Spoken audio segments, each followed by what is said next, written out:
Fala pessoal, eu sou Mauro, economista do Porquê, e começa agora mais um episódio do Economista em Tudo.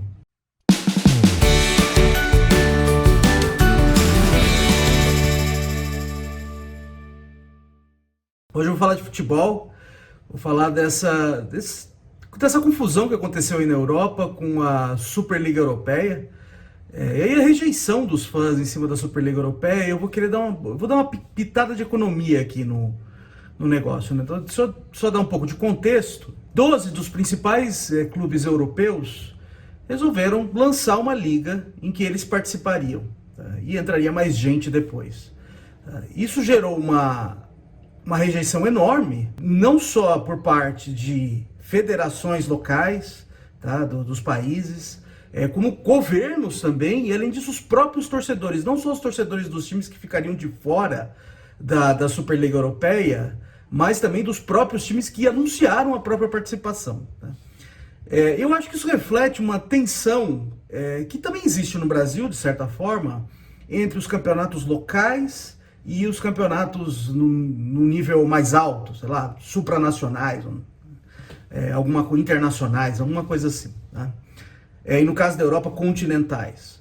Deixa eu dar uma ideia como é que funciona as principais ligas na Europa, rapidinho, e aí eu falo um pouco sobre o paralelo com o Brasil e o que eu acho que está rolando. Bom, na Europa, as principais ligas são nacionais, então cada país tem a sua liga, tá? Tem a sua liga e tem as divisões, que nem tem no Brasil, o Campeonato Brasileiro, Série A, B, C e assim por diante. E essas são as principais competições, e tem uma competição continental, que é a Champions League, que é a principal competição continental do mundo, tá?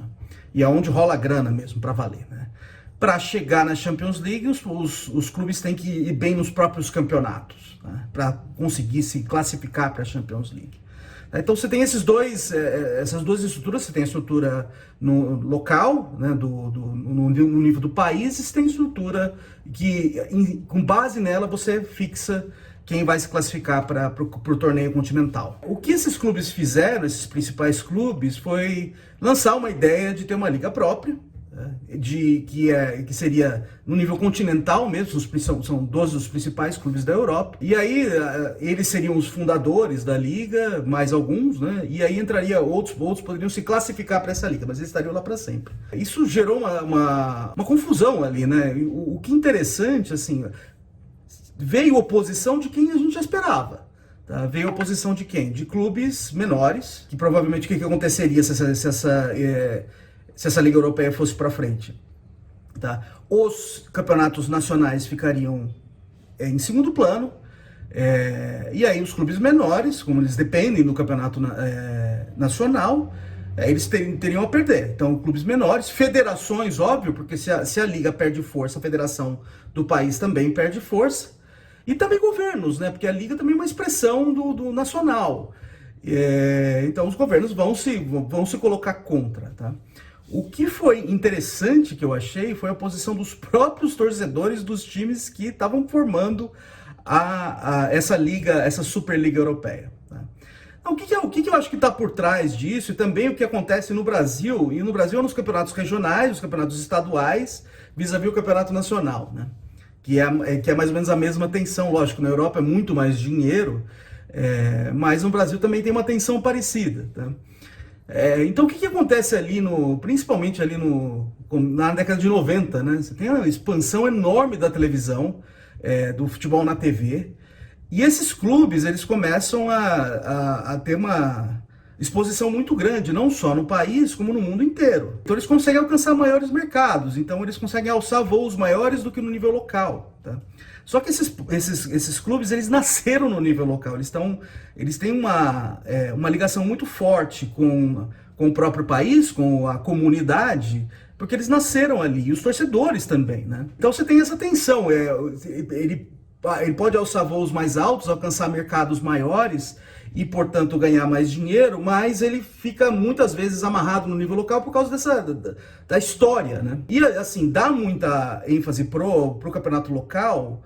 De certa forma, você perde dinheiro, né? Porque você tá tendo que jogar com clubes de menor expressão, não só com os melhores clubes, você tendo clássico o tempo todo, mas você tem que jogar com clubes de menor expressão, e isso dá menos dinheiro. Mas para o clube de menor expressão é ótimo, né? Então, de certa forma, o que está acontecendo, que a partir da década de 90 ficou muito claro isso, é que os clubes de maior torcida e maior exposição, eles acabam subsidiando os clubes de menor expressão dentro da liga. Então você vai ter essa tensão, o clube quer jogar o tempo todo com clubes grandes e fazer mais dinheiro, mas está amarrado no nível local por causa da história. Tá? Aí vamos pensar, bom, como é que o torcedor desse clube grande vai querer?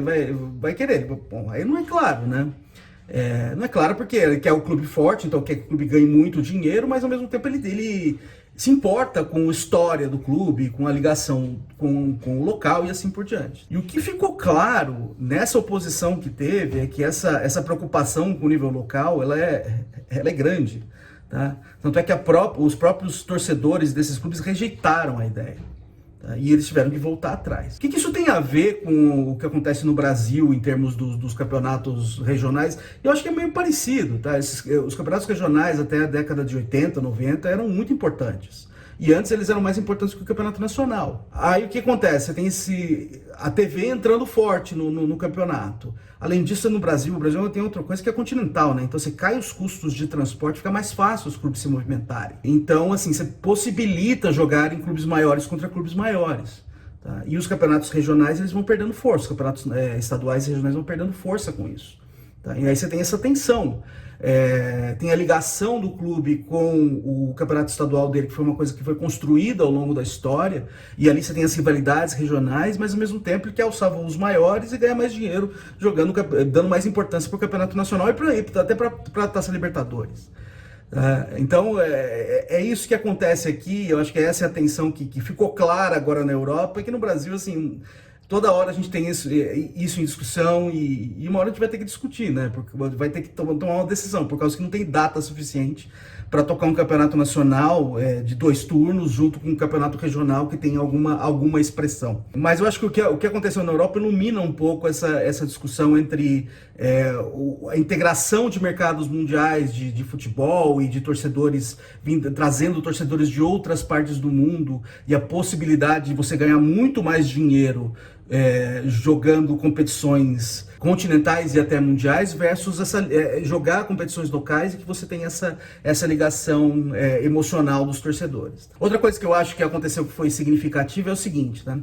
Como eu disse, tem essa tensão, e aí o que acontece é que os clubes grandes, eles usam essa tensão também para distrair um pouco mais de dinheiro das próprias ligas e da própria Champions League, né? Porque eles sempre têm a ameaça de pular fora. Falar assim, se você não me der um pouco mais de dinheiro aqui, eu vou pular fora e vou construir minha própria liga com os outros times grandes. Afinal, as federações não têm torcida, quem tem torcida são os clubes. O que ficou claro agora dessa tentativa frustrada é que essa ameaça não é muito forte. Então o poder de barganha, o que o economista chama de poder de barganha, depois da revelação do que aconteceu, desses clubes grandes, vai ficar menor, e vai ficar maior das federações e dos clubes menores. É isso aí, pessoal, muito obrigado por ter assistido o vídeo. A gente volta a conversar mais na semana que vem. Dá uma olhada no nosso canal, tem bastante conteúdo lá, www.porquê.com.br. A gente também está nas redes sociais, a gente está aqui no YouTube, no Facebook, no Instagram e no Twitter. E é isso aí, até semana que vem. Fica de olho nessa semana, tem reunião do Copom para definir o que vai acontecer com a Selic. Deve subir de novo, e subir bastante. Um abraço!